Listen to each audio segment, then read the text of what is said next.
Bago ko simulang ibahagi ang kwentong ito, nais ko munang sabihin, huwag niyo akong husgahan agad. Bago kayo mapailing, matawa, o mapangwi sa kwento ko, pakiusap ko lang. Pakinggan niyo muna ng buo ang ibabahagi ko. Sanay na akong hindi paniwalaan. Sanay na rin akong sabihan ng mga salitang baliw, mapanaginip, o kung minsan pa nga'y malandi. Dahil hindi daw normal ang isang babaeng mas piniling ibigin ang isang nilalang na hindi tao, kundi isang engkanto. At tama ang narinig nyo. Isang hindi mo kayang hawakan sa tuwing gusto mo. Hindi mo pwedeng ipakilala sa mga magulang mo o ipagmalaki sa lahat ng taong makakaharap mo. Pero sa lahat ng sinasabi nila, wala ni isa sa kanila ang nagtangkang tanungin kung bakit. Hindi nila tinanong kung anong meron sa pagitan namin, kung paano niya ako tinignan na para bang ako lang ang liwanag sa paligid niya, kung paano niya pinakinggan ang bawat galit ko, pangarap at pangungulila ko na parang sinasalamin niya ang lahat. Hindi nila tinanong kung paanong, sa wakas, naramdaman ko ang katahimikan at pagmamahal na hinahanap ko. Alam ko na iba ang kwento kong ito at alam kong marami sa inyo ang hindi agad maniniwala dahil nga engkanto ang minahal ko. Pero hindi ko ito kwento para kumbinsihin kayo. Ibabahagi ko ito para lang maibsan ang bigat na matagal ko nang kinikimkim. Para na rin marinig naman ang bersyon ko, hindi lang ang sabi-sabi ng mga tao sa baryo. Magandang araw, Miss Aya. Ako nga pala si Davy. Oo, babae ako. Oo rin, alam kong medyo pambihira ang pangalan ko. Madalas nga, iniisip ng mga tao na lalaki ang tinutukoy kapag naririnig nila ito. Pero hindi ako nababahala doon. Masanay akong pagkamalan, husgahan, lalong-lalo na ang iwasan. Dahil sa kung anong meron ako, o mas totoo siguro, dahil sa kung anong wala ako. Miss Aya, lumaki ako sa isang bahay na hindi kailanman naging tahanan. Sa isang baryong nasasakupan ng lugar ng Samar. Isang baryo na hindi ganun kalayo sa bayan. Pero sadyang tinalikuran ng kaginhawaan. Hindi kami salat sa pera. Sa totoo lang, may kabuhayan ng pamilya ko. May tindahan kami ng abono't binhi sa kanto. At may lupa rin kaming pinapasakahan. Pero kahit may pagkain kami sa hapag at may bagong sapatos tuwing pasukan, walang kapalit ang isang bagay na matagal nang nawala sa amin. Ang katahimikan. Ang bahay namin ay gawa na sa semento. May 2 palapag, may pulang bubong at bakod na bakal. Pero sa loob nito, araw-araw ay may bakbakang emosyonal. Laging may bulyawan, laging may pagsigaw, at mas madalas kesa sa dapat. May palakpakan ng balat sa balat, kamay ng aking ama, laban sa katawan ng aking ina. Ang nanay ko, isa siyang martir. Hindi siya mahina, pero minahal niya ang maling tao. Isang lalaking pinili ang galit kesa pag-unawa, sigarilyo kesa sa salita, at pananakot kesa sa pagmamahal. Sa harap naming magkakapatid, sinasaktan niya si inay. Literal. Hindi ako nagsasalita ng patalinhaga.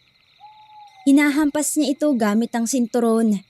Minsan, sinasampal habang kumakain kami para lang ipakita kung sino ang ama ng tahanan. At kaming mga anak, mga tahimik na saksi, takot. Gusto naming tumakbo pero wala kaming mapuntahan. Ang lola ko'y matagal nang patay. Ang mga kamag-anak, takot din. Sa lugar naming yon, mas pinipiling hindi makialam ang mga kapitbahay. Basta't may pera kayo, may galang ka pa rin sa komunidad. Kahit pa, may kasabay yun na pagdurusa. Kaya maaga akong natutong humanap ng kanlungan sa mga lugar na walang tao.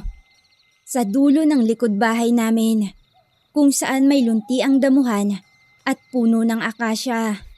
Sa ilog na ilang minuto lang ang lakaran mula sa amin, kung saan palagi kong naririnig ang huni ng mga kuliglig tuwing dapit hapon. Doon ko natutunang pakinggan ang mga tunog na hindi sinisigaw. Doon ko rin napagtantong may mga nilalang palang kayang umapaw sa katahimikan. Mga nilalang na hindi kailangan manakit para marinig. Kaya siguro, mas naging bukas ang puso ko sa hindi natin nakikita. Dahil mula sa isang mundong palaging magulo, natutunan kong pahalagahan ng mga bagay na tahimik. At sa katahimikang yun, hindi ko akalaing unti-unting may dumadating. Bata pa lang ako, alam ko na kung anong tunog ang may kasamang sakit. Hindi sigaw ng paslit o iyak ng batang nadapa. Hindi ganon. Ang sakit sa bahay namin ay may sariling orkestra. Ang bagsak ng pinggan sa sahig, ang kalabog ng silyang sinisipa, ang maikling hingal ni inay bago siya muling mapasigaw sa hapdi. Tumatama iyon sa tenga ko, gaya ng kulog sa gitna ng tagtuyot. Palaging hindi inaasahan, pero kailanman hindi nawala. 5 taong gulang ako nang una kong makita kung paano sinaktan ng aking ama si inay. Isang umaga noon, mag-aalmusal na sana kami. Nasa mesa na ang sinangag at tuyo. May nakahanda ng mainit na kape para kay itay. Tahimik lang si inay, tulad ng palagi, habang pinapahid niya ang mantika sa kawali. Ewan ko kung ano ang nainitan kay itay, pero bigla siyang tumayo. Ibinagsak ang tasa ng kape sa lapag at sinigawan si inay. Wala ka talagang silbi! Ni kape, hindi mo magawa ng tama! Mapait! Tumigil ang mundo ko sa isang segundo. Akala ko, eksena lang yun sa pelikula. Pero hindi. Sinundan pa yun ng hampas sa likod gamit ang palad. Tapos ay sa bunot. Ang buhok na inay, parang telang kinaladkad sa sahig. Hindi siya sumigaw. Hindi siya gumante. Tumayo lang siya. Pinulot ang basag-basag na tasa at pinilit ngumiti sa akin. Ay, pasensya ka na anak. Sige na, kumain ka na ha. At doon, kahit hindi ko pa maipaliwanag sa salita, may nabasag sa loob ko. Magmula noon, naging madalas ang ganong mga tagpo. Paulit-ulit. Nakakagulat nung una, pero naging bahagi na ng umaga't gabi, kalaunan. Tuwing hapon, habang naghuhugas ako ng paa sa lababo bago matulog, tinatanong ko ang sarili, ganito ba ang normal sa ibang bahay? May ganito rin ba sa bahay ni na Carla o ni na Miko, ang matatali kong kaibigan? Bakit?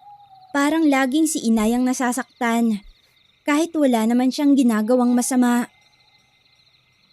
Lagi kong sinisilip ang itsura ng ama ng mga kaklase ko, lalo na tuwing sunduan. Tahimik ba sila? Niyayakap ba nilang mga anak nila bago sila tuluyang umuwi? O kagaya ba sila ni itay? Nakasimangot, may tabako sa bibig at ang mga matay parang laging naghahanap ng dahilan para sumabog. Lumaki ako sa mundong hindi maingay sa tawanan, kundi sa pagtitiis. Hindi sumasayaw ang bahay namin sa halakhak, kundi sa kaluskos ng pag-iwas, ng paglalakad sa gilid, ng paglalambing sa mga ugat ng takot. Wala akong mga alaala ng halik sa noo bago matulog o kwento sa tabi ng kama. Ang meron lang ako, ang tunog ng pinto kapag binabagsak ng malakas, ang yabag ng galit, at ang mahinang iyak ni inay kapag akala niya'y tulog na kaming magkakapatid. Hanggang isang gabi, habang nakasilong ako sa ilalim ng hapag, narinig ko si inay, pabulong, habang pinupunasan ang sugat sa labi. Hindi lahat ng lalaki ganito anak, kaya wag mong kagalitan ng lahat. Pero hindi ko siya pinaniwalaan.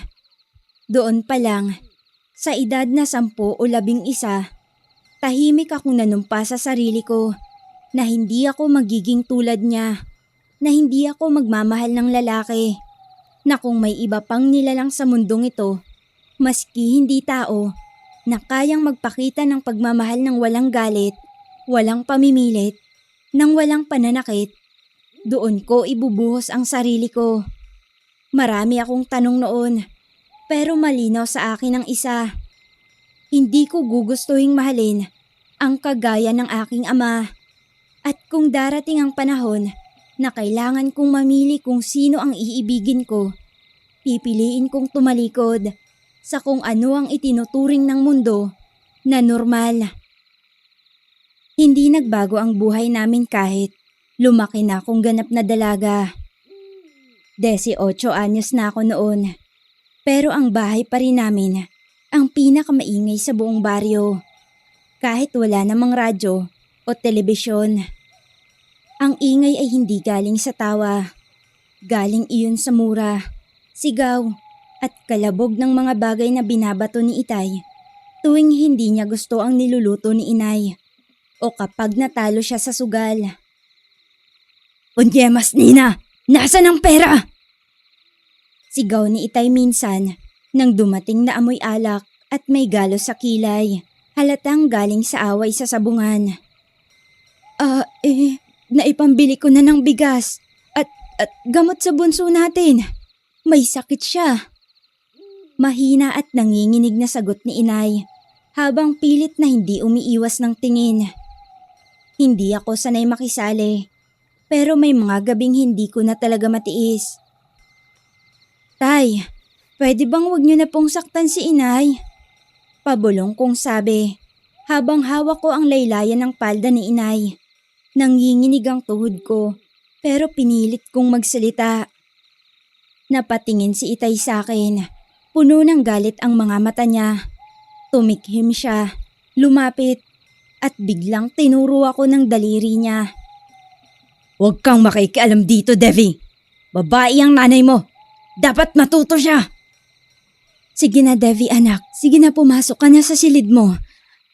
Ako nang bahala dito. Ako nang bahala sa tatay mo. Sige na, ha? Biglang harang ni Inay sa pagitan namin ni Itay. Wala na akong nasagot.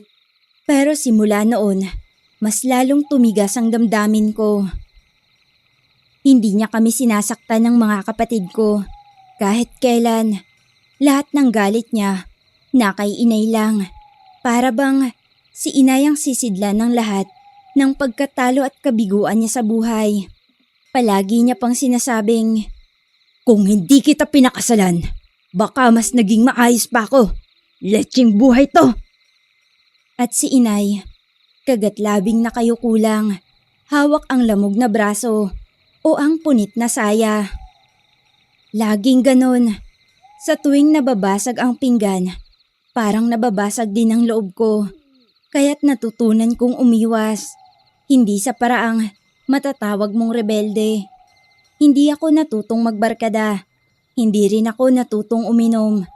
Ang ginagawa ko lang, lumalayo ako. Hindi mula sa pamilya, kundi mula sa mismong bahay. Sa pinakadulo ng likod bahay nga namin, kung saan ako parating tumatambay noong bata pa lang, doon pa rin ako namamalagi. Sa loob ng luntiang gubat, kung nasaan ang malaking puno ng akasya. 15 minutos lang ang lakaran mula sa bahay noon. Kaya naman sapat na para hindi ko marinig ang sigawan ng mga magulang ko. Hindi matao roon at hindi rin paboritong tambayan ng mga kabataan sa amin. Ayon kasi sa matatanda, may naninirahan sa puno ng akasya. Mga engkanto, ligaw na kaluluwa at minsan mga nawawalang bata. Pero para sa akin, hindi yun nakakatakot. Yun na kasi ang tambayan ko magmula pa man nang mamulat ako sa karahasan ng aking ama. Sa akin, yun ang tanging lugar kung saan walang sigaw, walang ingay, at walang murahan.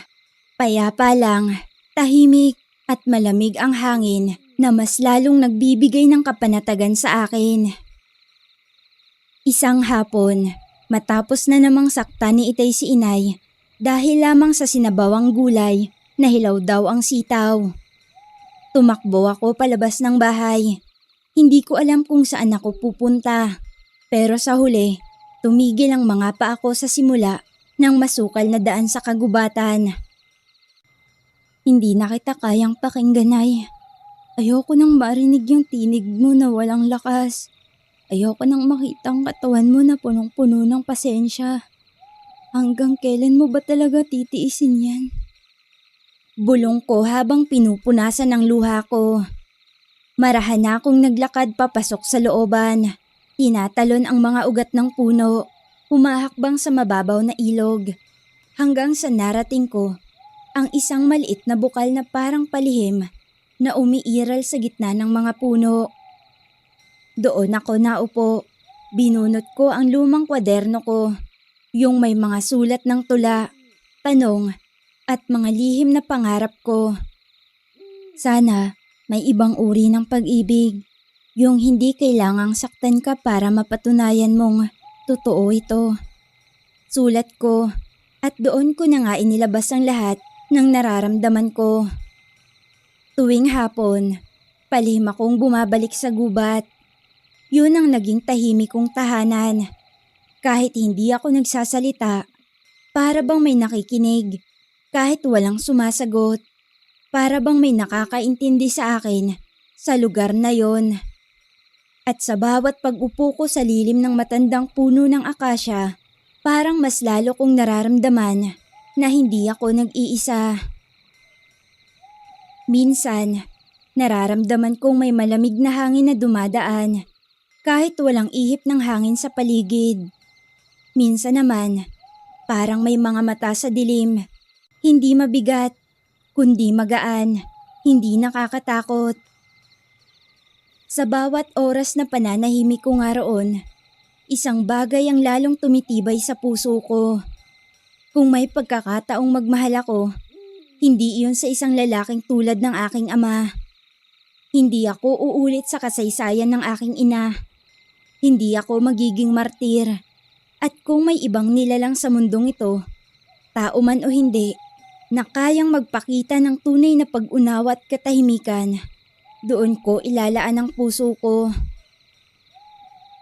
Miss Aya, hindi ko rin maitatangging habang lumalaki ako, habang lumalalim ang katahimikan ko at dumadami ang oras ko sa gubat, unti-unting napapansin ng mga tao sa baryo ang pagkakaiba ko. Hindi ako mapormang dalaga, wala akong kolorete, ni hindi nga ako marunong magsuklay ng buhok gaya ng iba. At bihira akong sumali sa mga pagtitipon sa plaza. Pero sabi ni Aling Teresa, ang tendera ng aking ina sa kanto, likas na maganda raw ako, na lalong lumilitaw kapag tahimik lang akong nakaupo sa tapat ng bahay, naglalaba o nag-aalaga ng mga halaman. Devi, anak, wag mo namang pagtanggihan lahat ng lalaki sa baryo. Baka mamaya niyan wala nang matira sa'yo. Sige ka. Natatawang sabi niya nang minsang tulungan ko siyang magbantay sa tindahan. Wala po akong balak mamili, Aling Teresa. Hindi po kasi ako nagugutom sa pag-ibig. Sagot kong magaan ang tono na ikinahagalpak niya ng tawa. Abay, hindi ka nga lang gutom. Mukhang busog na busog ka pa. Pero hindi lang si Aling Teresa ang nakapansin sa akin. Isa-isa, nagsidatingan ang mga manliligaw. Sa unay patagong pagbati lang, pag-abot ng tubig kapag mainit ang araw, pagdadala ng buko o tinapay, hanggang sa naging tahasan na ang mga bisita. Si Anton ang una, anak siya ng tagapukpok ng yero. Medyo sunog ang balat, payat pero palatawa. Isang hapon, sinundan niya ako pauwi habang buhat ko ang isang bugkos ng tangkay ng saging na iniwan ni inay sa palengke. Devi, tulungan na kita. Alok niya. Ay, kaya ko naman. Maraming salamat. Inilayo ko ang katawan ko mula sa kamay niyang pasimpleng lumalapit sa bewang ko. Saglit lang naman, tapos baka pwede kitang yayaing maghalo-halo sa plaza. Sakto, mainit pa naman ngayon. Aniya sabay kindat. Ngumiti ako, pero mahigpit. Hindi ako lumalabas kapag hapon eh. Bakit naman? Sayang ang ganda mo kung nasa bahay ka lang. Napahinto ako sa paglalakad. Ibinaba ko bahagya ang tangkay at tumingin ng diretso sa kanya. Anton, kung yan lang ang sasabihin mo, mas mabuting mauna ka na lang sa plaza. Ako, diretso na ako sa bahay. Marami pa akong gagawin. Matapos kong sabihin yun, nauna na akong lumakad. Iniwan siyang nakanganga sa gitna ng daan. Sumunod si Jeric. Mas matangkad, medyo may mas itsura. Palaging nagdadala ng tsokolate sa kapatid ko, pero halatang para sa akin ang atensyon niya. Alam mo, Devi, ang mga babaeng katulad mo, bihira, tahimik, malinis, parang di nasusugatan ng mundo. Panimula niya, nang minsang sabay kaming magkita sa poso. Maraming salamat, pero hindi ako naghahanap ng panibagong sugat. Sagot ko habang patuloy sa pag-iigib. Hindi ako ganyan, ibang klase akong lalaki. Wika niya pa, nginitian ko lang naman siya ng matipid. Yan din ang sinabi ng tatay ko sa nanay ko. Hindi na siya nakasagot pa. Tila ba may ideya na kung ano ang ibig kong sabihin. Kilala kasi si inay bilang martir sa buong baryo namin. Alam ng mga tao na sinasaktan ito pero nananatili pa rin at hindi umaalis. Hanggang sa dumami sila. Iba't ibang muka, parehong intensyon. May mga tahimik, may mga barumbado. Yung iba, nagdadala pa ng sulat. Ginupit mula sa lumang kwaderno. Yung isa nagsulat pa ng tula. Pero sa bawat lalaking pilit dumadampi sa mundo ko, lalo kong naaalala kung bakit hindi ako kailanman naakit sa kanilang lahat. Sa bawat kilos nila, may bakas ng pag-angkin. Sa bawat salita, may halimuyak ng pag-aari. Parang ang pagmamahal sa kanila ay isang sugal. Katulad ng mga pustahan ni Itay. At ako ang premyo kung sakaling manalo sila. Pero ang puso ko, hindi paligsahan at lalong hindi premyo. Sa kabila ng pangungulit ng mga lalaki sa baryo, tahimik pa rin akong bumabalik sa gubat. Doon, walang tanong kung kailan ko sasagutin sila. Walang tanong kung kailan ako sasama sa inuman o piyesta. Walang sulat, walang bulaklak, walang malalagkit na tingin. Tanging mga puno, hangin, at ang tahimik na pakiramdam na may mas malalim pa sa paningin ng tao ang nakamasid. Sa bawat araw na lumipas, lalo kong kinikilala ang sarili ko. At unti-unti kong nauunawaan. Ang pagmamahal na hinahanap ko, hindi kailanman nag-ugat sa mata ng lalaki. Tuwing hapon nga, kapag alam kong lasing na naman si Itay sa sugal at nagsisimula ng bumagsak ang pinggan o sumigaw si inay sa loob ng bahay, mabilis na akong kumakawala. Wala nang tanong-tanong ang mga kapatid ko. Alam na nila kung saan ako pupunta. Sa simula, simpleng pag-upo lang sa lilim ng puno ng akasya ang ginagawa ko. Nakikinig sa ihip ng hangin. Tinitignan ng mga alitap-tap. Binabasa ang mga lumang sulat sa kwaderno. Pero nitong mga huling araw, may kakaibang nagbago. Minsan, may naririnig akong mahinang lagaslas ng tubig na para bang bagsak galing sa talon kahit wala namang ganun sa lugar namin. Minsan naman, may amoy na tila halimuyak ng sariwang bulaklak sa hangin. Yung uri ng samyo na hindi basta-basta naaamoy sa bundok. Malinis, malamig, at kakaiba. Parang galing sa mundong hindi ko pa nararating. Hanggang isang araw, umaga pa lang ay nagbubunga nga ng aking ama. Nag-aaway na naman sila ni inay, pero sa pagkakataong to, mas matindi na. Nag-iiyakan na din ang mga kapatid ko para lang awatin silang dalawa. Pero kahit anong gawin namin, hindi nagpapaawat si itay.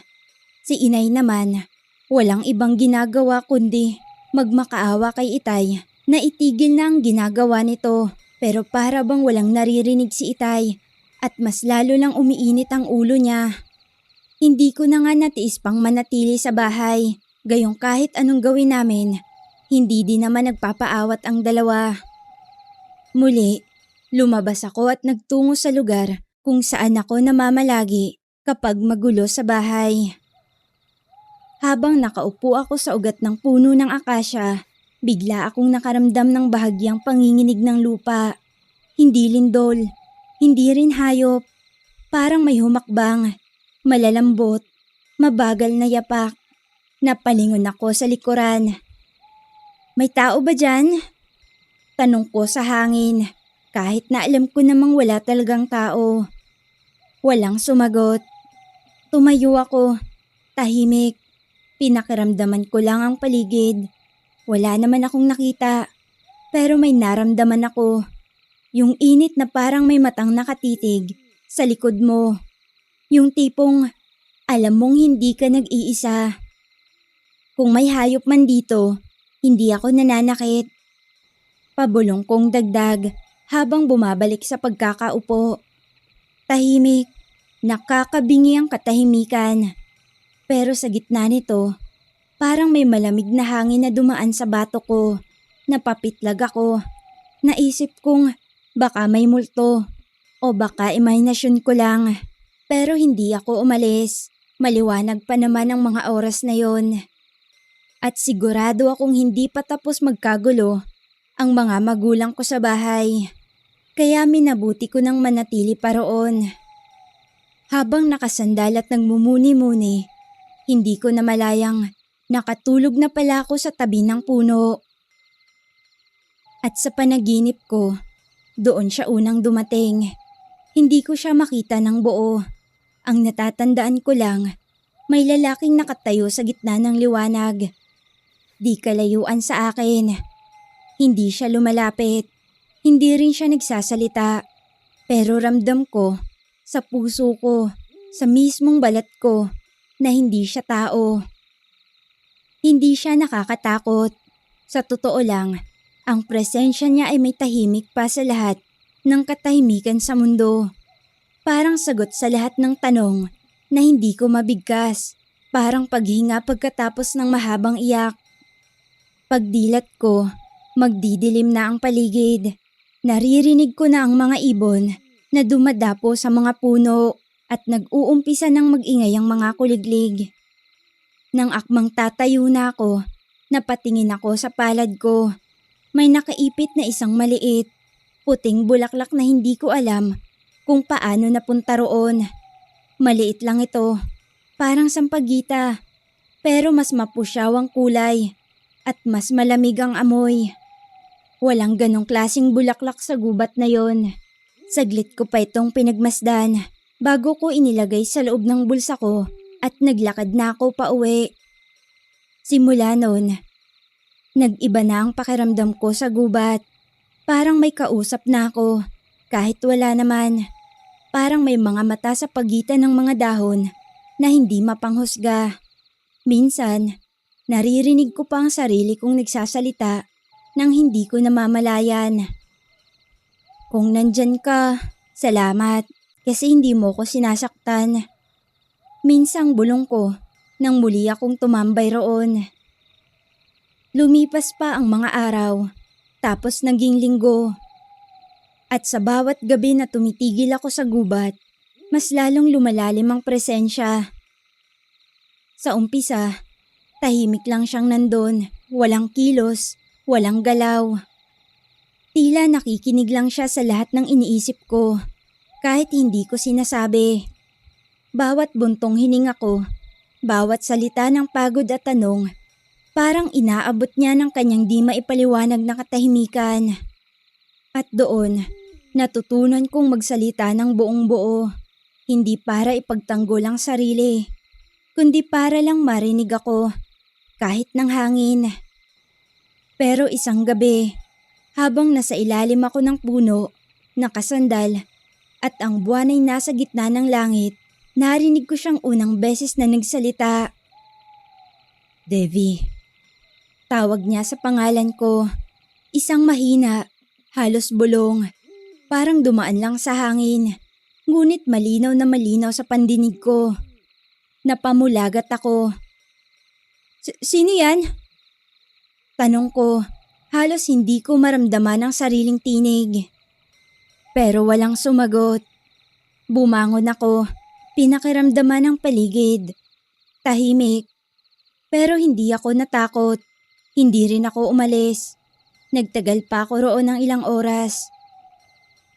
Kinabukasan pag-uwi ko galing sa palengke, napansin kong may 3 bulaklak na nakalagay sa bintana ng silid ko.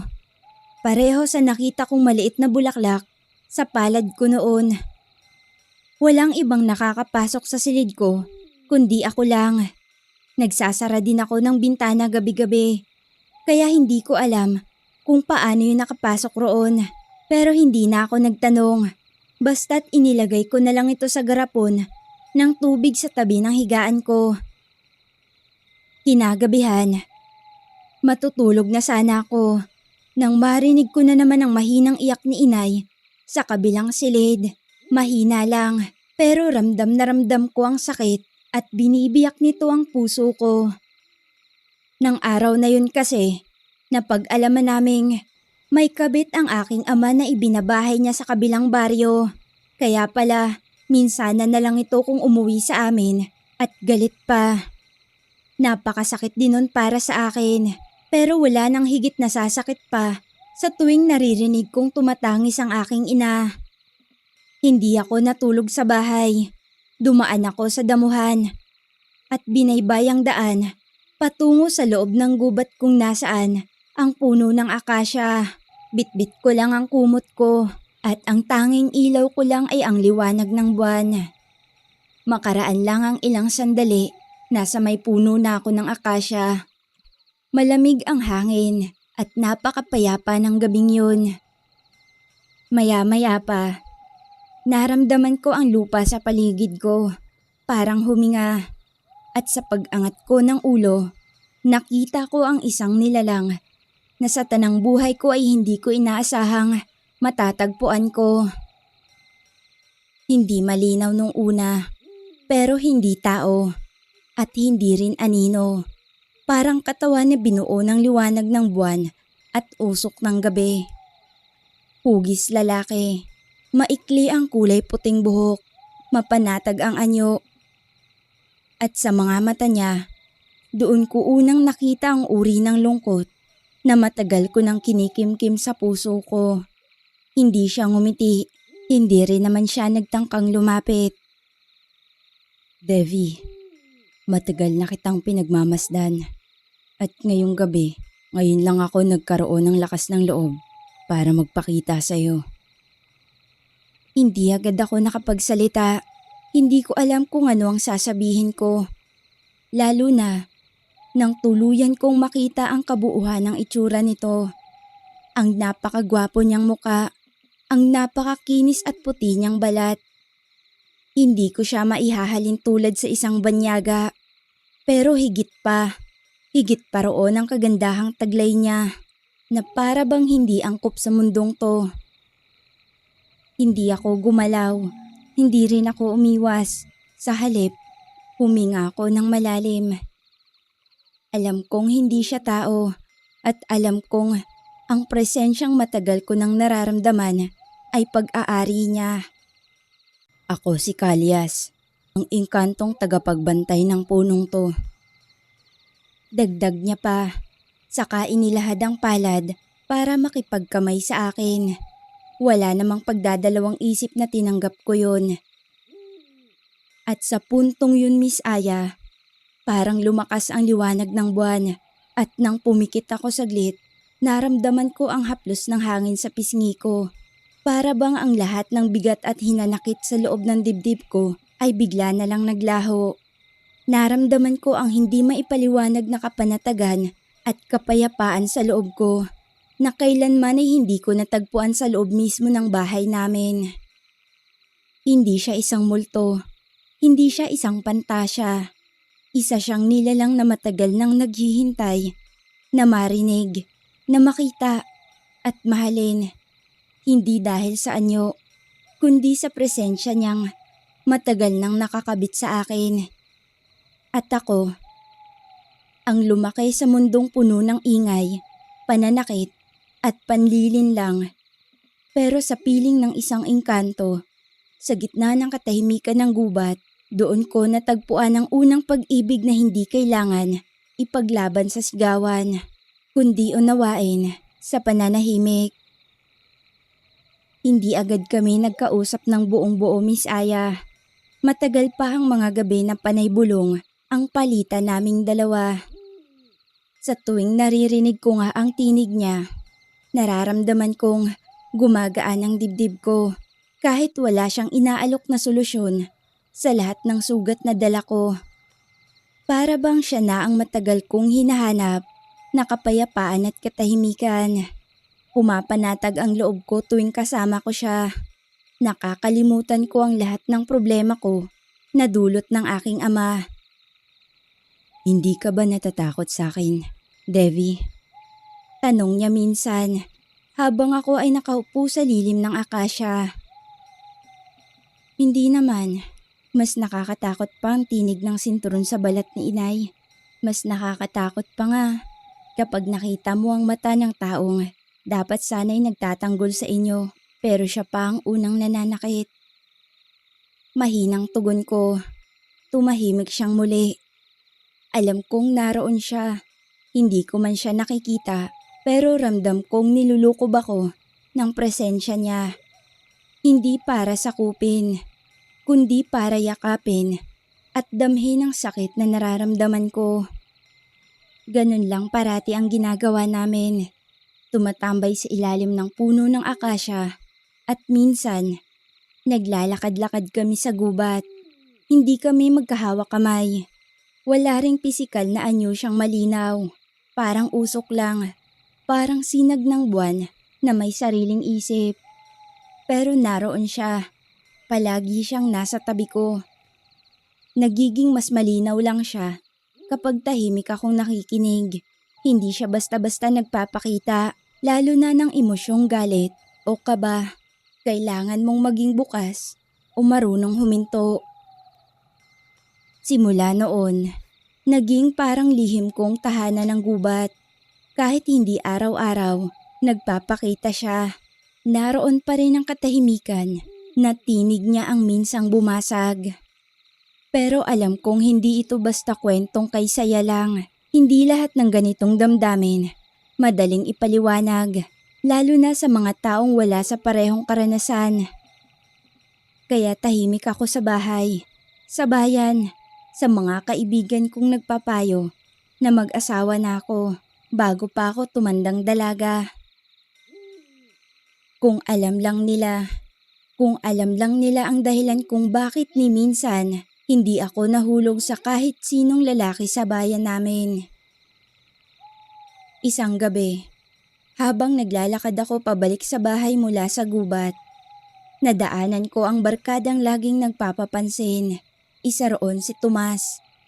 Dati nang manliligaw na hindi matanggap ang hindi bilang sagot. O Devi, gabi na. Bakit may kasabay ka sa dilim? Tawag at tanong niya sa akin. Anong kasabay? Wala naman ah. Tsaka isa pa sanay na ako sa dilim. Malamig na tugon ko sa kanya. Baka naman ang hinahanap mong ilaw, hindi mo pa natatagpuan. Masyado ka kasing pihikan. Baka mamaya niyan, sa elemento ang bagsak mo. Sambit niya sabay tawa ng mga barkada niya. Nakaramdaman ako ng bahagyang pagkahiya ay hindi ako nagpatalo, Miss Aya. Mas mabuti na yun kaysa sa mga lalaking tulad nyo. Gabi na, Nasa labas pa kayo ng bahay. Parang wala kayong pamilya. Seryosong tugon ko na ikinatahimik nilang lahat.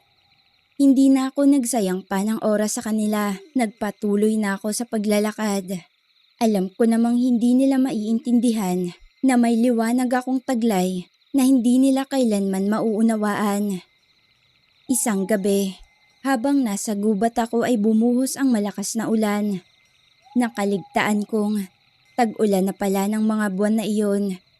Wala akong dalang anumang pantakip. Basa na ang buhok at katawan ko. Nang akmang aalis na sana ako, biglang lumitaw si Kalyas. Pero sa pagkakataong ito, Miss Aya, mukha na siyang tao. Matangkad, payapa ang muka, at ang buhok niyang kulay puti na tila sinabuyan ng bituin. Pero may kakaiba pa rin. Ang balat niya, tila sumasalamin sa liwanag ng buwan, at ang mga mata niya'y may lalim na hindi pa nararating ng tao. Kalyas, bulalas ko. Devi, Marahan siyang lumapit sa akin. Kahit na napakalakas ng ulan, kitang-kita kong hindi siya nababasa nun. Nang tuluyan na siyang makalapit, hinaplos niya ang pisngi ko. Hindi ko alam kung totoo ba ang haplos na yon o guni-guni lang. Pero sa mga oras na yon, hindi ko na inisip ang tama at mali. Basta totoo ang tibok ng puso ko. Devi, dapat mo nang malamang matagal na kitang mahal. Handa ka din bang mahalin ng isang gaya ko? Aniya, habang nakatitig sa mga mata ko. Matagal na akong handa, Kalyas. Mahinang tugon ko. Saglit kaming natahimik pareho hanggang sa bumulong siya. Simula ngayong gabi, hindi mo na kailangang maghintay sa katahimikan. Narito na ako para sa'yo. At doon, sa gitna ng ulan, sa ilalim ng punong naging saksi sa lahat ng sakit ko, doon ko unang naramdaman na hindi na ako nag-iisa. Hindi lang ako tinanggap, kundi minahal. Hindi bilang babae o lalaki, kundi bilang isang kaluluwang naghahanap ng tahanan. At natagpuan ko ito sa isang nilalang na wala sa mundong kilala ng marami. Ang matagal ko na ngang inaasam at sinasabing ibang nilalang ang mamahalin ko, Miss Aya. Nang gabing yun ay nagkatotoo na. Lumipas ang mga buwan at sa bawat gabi, lalo akong natututong magmahal ng tahimik, ng buo, nang hindi kailangan ng pangako o papuri. Si Kalyas, bagamat hindi ko maaaring ipagmalaki sa mundo, naging bahagi ng araw-araw kong dasal. Isang lihim na hindi kailangang unawain ng iba. Basta sa pagitan naming dalawa, malinaw ang lahat.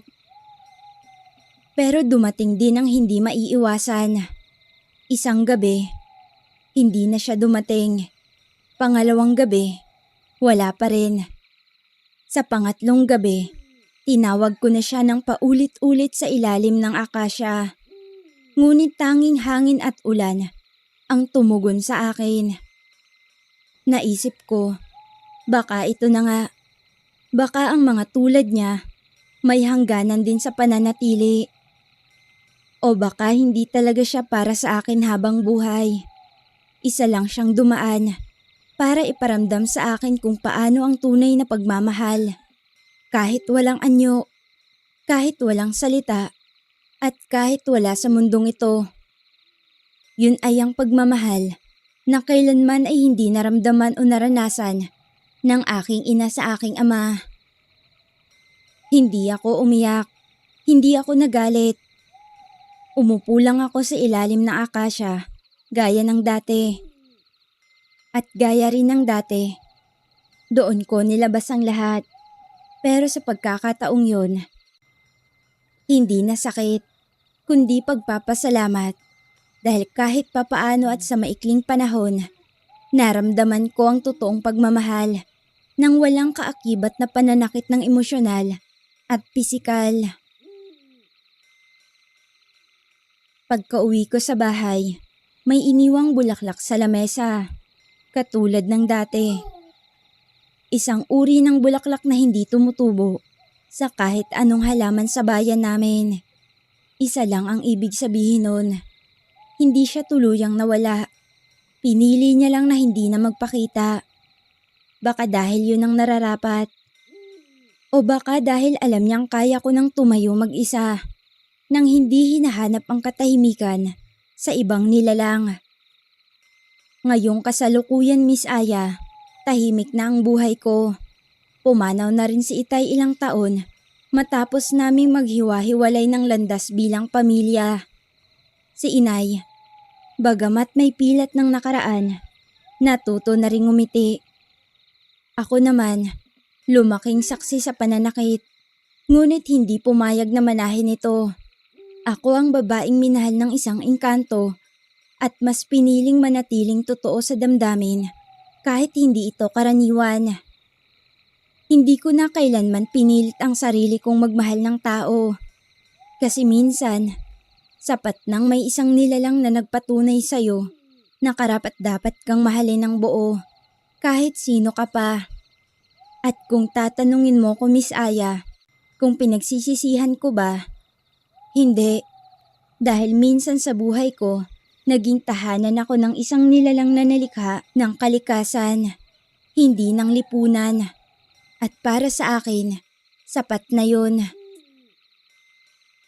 Hindi lahat ng pagmamahal ay kailangang maintindihan ng mundo.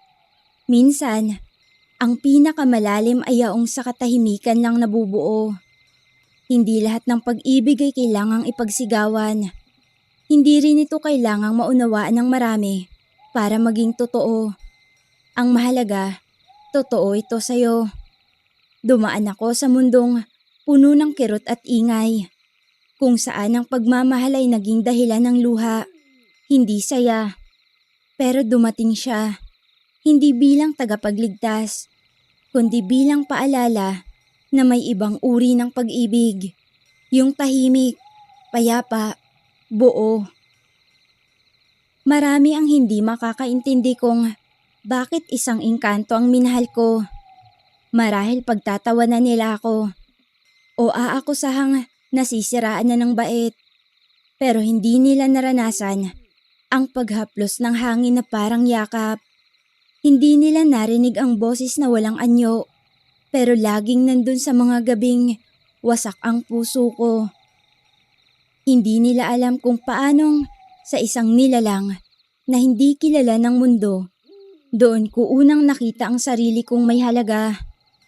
Kaya kung tatanungin niyo ko ngayon, kung bibigyan ako ng pagkakataong mabuhay ulit, kung muling uulit ang lahat mula sa pagkabata, kung makikita ko na naman ang aking ina sa lupa, umiiyak, duguan at namimilipit sa sakit habang sinisigawan at pinagmumumura ng aking ama, kung muli kong maranasan ang katahimikan ng kagubatan at ang tinig sa dilim, pipiliin ko pa rin. Pipiliin ko pa rin ang umupo sa ilalim ng akasya. Pipiliin ko pa rin ang manahimik kesa makipagtalo sa mundong ayaw umintindi. Pipiliin ko pa rin si Kalyas kahit hindi siya tao, kahit hindi siya kayang yakapin ng iba. Dahil sa lahat ng naranasan ko, siya lang ang hindi sumubok baguhin ako. Hindi niya ako sinaktan, hindi niya ako pinilit. Hindi niya ako ginawang maliit. At sa huli, hindi ba yun ang tunay na pag-ibig? Hindi ako nagsisisi. At kung muli akong isisilang, pipiliin ko pa rin ang magmahal ng isang engkanto kesa sa sino mang tao na ang alam lang ay saktan at husgahan. Ito ang katotohanan ko. At kahit mag-isa akong naniniwala rito, buong-buo ang loob ko dahil ito ang unang pagkakataon na minahal ko rin ang sarili ko. Hanggang dito na lang, Miss Aya. Maraming salamat sa pagbabahagi ng kwento ko sa channel mo at naway kapulutan niyo ito ng malaking aral.